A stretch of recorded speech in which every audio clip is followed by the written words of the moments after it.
ఒక్క నిమిషం శాంతి ప్రసాద్ గారు, ఒక్క నిమిషం కృష్ణాంజనేయులు గారు, యువత కోసం ఎక్కువగా నేను వచ్చిన సిచ్యువేషన్ కూడా కష్టాలు తెలుసుకోవడానికి వచ్చినప్పటికీ కూడా ఇక్కడున్న యువత కోసం నేను ఎక్కువగా ఆలోచన చేస్తున్నాను, ఉపాధి అవకాశాల కోసం ఆలోచన చేస్తున్నా అన్నారు.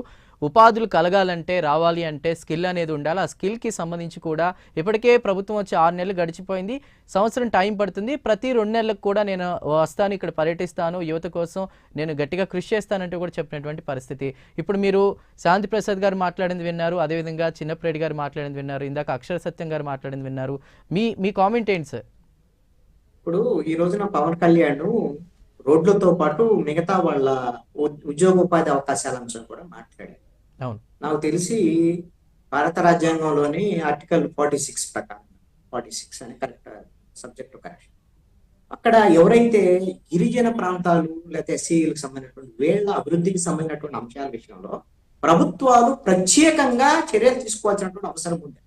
అందుకు అనుగుణంగా ఆల్రెడీ ఆంధ్రప్రదేశ్ ప్రభుత్వం స్కిల్ డెవలప్మెంట్ కి సంబంధించినటువంటి దాని మీద స్కిల్ సెన్సెస్ కూడా చేస్తున్నారు. కాబట్టి గిరిజన ప్రాంతాల్లో ఉండేటువంటి యువతకిన ప్రత్యేకంగా అక్కడ తక్కువ చదువుకున్నటువంటి వాళ్ళు 7, 8 లేదా 10వ తరగతి వరకు చదువుకుంటారు. ఎందుకంటే దూర ప్రాంతాలకు వెళ్ళి ఆ కొండలు గుట్టలు దాటి వెళ్ళి చదువుకోవడం ఇవన్నీ డ్రాప్ అవుట్స్ ఎక్కువ ఉంటది. కాబట్టి వాళ్ళకు ఉన్నటువంటి చదువు ప్రకారంగా వాళ్ళకి స్కిల్స్ మాత్రం ఉంటాయండి.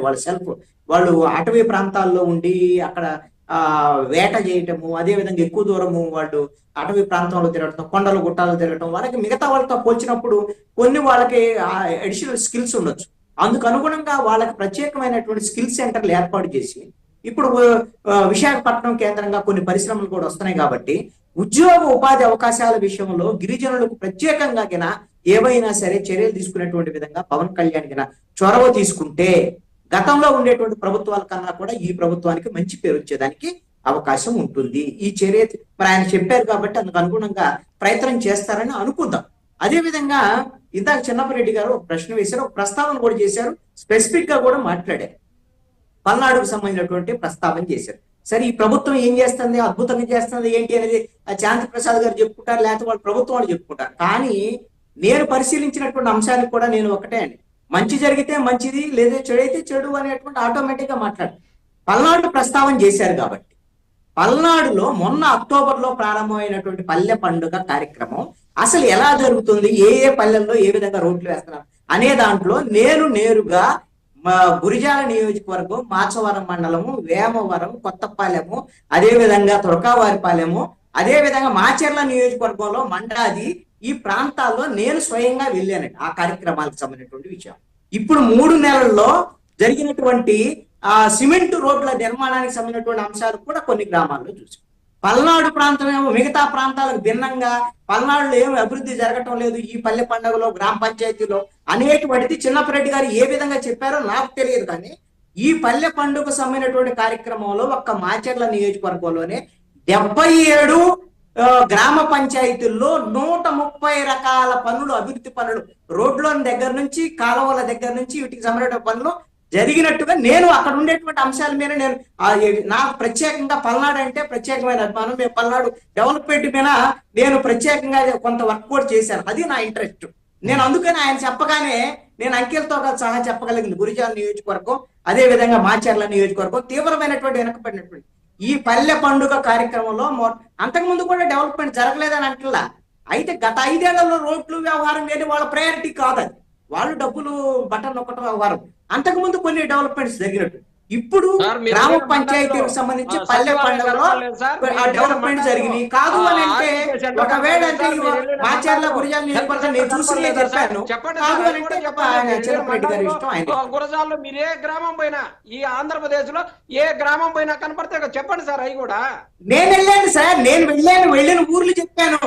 నేను అందుకనే మండాదిలో లేదా సచివాలయం లేదా మీకు కనపడలేదు సార్, ఆర్బీకే సెంటర్ కనపడలేదా, హెల్త్ దాని గురించి మనం మాట్లాడుతున్నావా?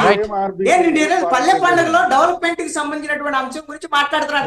మీరు సచివాలయాలు కట్టలేదు అంటున్నారా, వాలంటీర్ ఉద్యోగాలు ఇవ్వలేదని నేను అన్నాను, దాని గురించి నేను అనలేదు కదండి. మీరు ఈ పల్లె పండుగ గ్రామ పంచాయతీలో రోడ్ల నిర్మాణానికి సంబంధించినటువంటి విషయంలో ఇది గ్రామ పంచాయతీలకి, గ్రామాలకి ఎంతో కొత్త ఉపయోగకరమైనటువంటి పని. ఇది కూడా గిరిజన ప్రాంతాల్లో ఈ విధమైనటువంటి గతంలో రోడ్లు అన్ని చోట్ల వేసినా సరే గిరిజన ప్రాంతాల్లో రోడ్లు వేయడానికి ప్రభుత్వ అధికారులు కూడా ముందుకు రాలేదండి. మీరు అందుకనే మొన్న కలెక్టర్ల సమావేశంలో, ఇప్పుడు కలెక్టర్ల సమావేశం కాదు, అంతకు జరిగినటువంటి కలెక్టర్ల సమావేశంలో అచ్చెన్నాయుడు ఇదే అంశాన్ని ప్రస్తావన చేశాడు. మా ఉత్తరాంధ్రలో మాకు నిధులు మేము ప్రభుత్వం ఇస్తున్నా కూడా గిరిజన ప్రాంతాల్లో రోడ్లు వేయడానికి అధికారులు ముందుకు రావట్లేదు. ఇదేంటంటే ఈ వివక్షని పెద్ద చర్చ జరిగినటువంటి పరిస్థితులు ఉన్నాయి. ఇప్పుడు పవన్ కళ్యాణ్ పంచాయతీరాజ్ మినిస్టర్ గా ఉన్నాడు కాబట్టి ప్రత్యేకంగా చొరవ తీసుకొని కొన్ని ఇప్పుడు గిరిజన ప్రాంతాలు, ఏజెన్సీ ప్రాంతాల్లో రోడ్లు వేసేటువంటి ప్రయత్నం అనేది జరుగుతుంది. ఇది మంచి ప్రయత్నమే, దీనికి కాదని అనటానికి వీల్లేదు కదా. అక్షయ్ సత్యం గారు కూడా ఉన్నారు. చెప్పండి, రేపొద్దున వీళ్ళు కూడా ఇంకేమైనా చేయలేదనుకోండి ఇచ్చిన హామీల్ని మీరు ఖచ్చితంగా విమర్శించడం తప్పు కాదు అని.